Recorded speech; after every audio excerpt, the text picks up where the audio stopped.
So it is a nice time to take a look at that. I think one of the dailies talks about the day Kibaki and Raila increased devolved units from 14 to 47. There have been several attempts to try and amend this constitution. None has been successful this time round.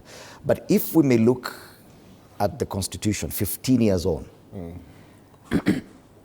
where do we approach the conversation on what needs to be adjusted this time around? There have been very many attempts and very many ideas on what needs to change. 15 years on, this is a teenager, 15-year-old teenager, yes.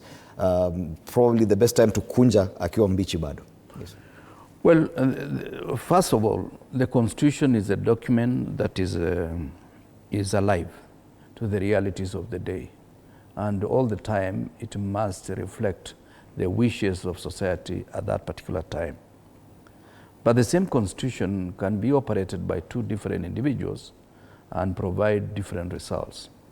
I have in mind the old constitution of 1963 that was amended so many times. By the time we are getting the new constitution promulgated on 27th of August 2010, they had done almost as many amendments as the number of wishes that people had, including the amendment to bring in Section 2A that outlawed all other parties except KANU, including bringing an issue that was only targeted at assisting one minister who had committed election offense, and the president was given a chance to allow him to run in the by-election, because at that time, if you are found to have an election offense, you are barred for 5 years, which means even the next general election, you will not qualify to participate.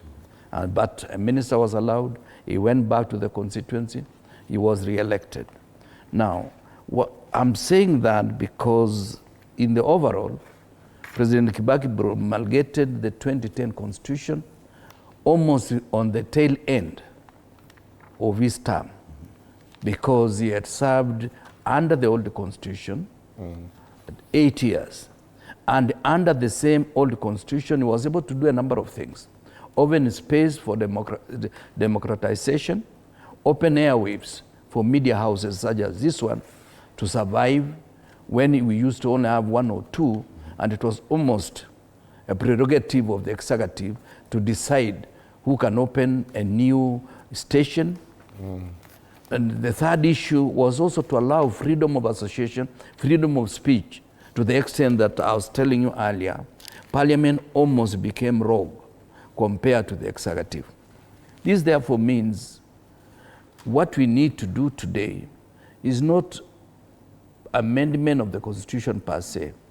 My thinking is that we need to do an audit of the 2010 Constitution and have some freedom to discuss even for 3 years a number of issues that we feel they are serving us better, and a number of issues that we feel we can do something to make it better, including the issue of gender parity that has existed in the Constitution, but no legislation has been done in Parliament. There is also the issue of members of Parliament having almost a leeway, because they are supposed to enact an act of Parliament to allow us to recall those we feel are performing below the average. But still up to now, they have not done that.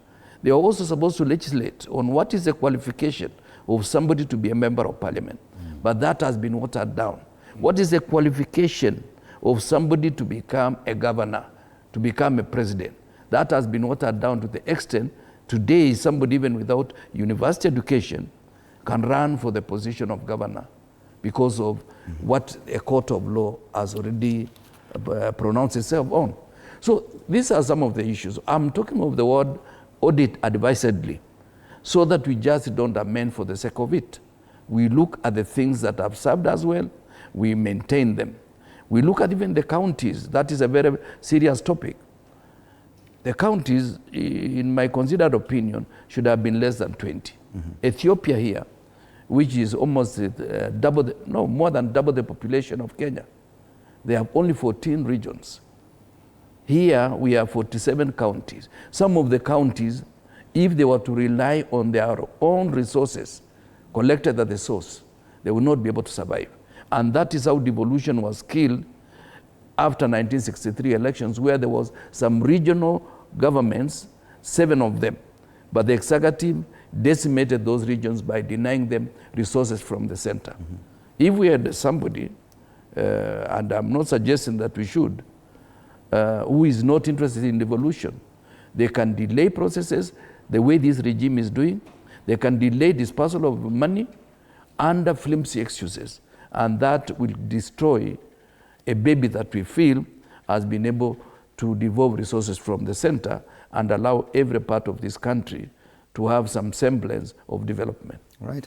And talking of devolution, because it's definitely one of the successes of the new constitution. And from the argument Bwana Kirwa has put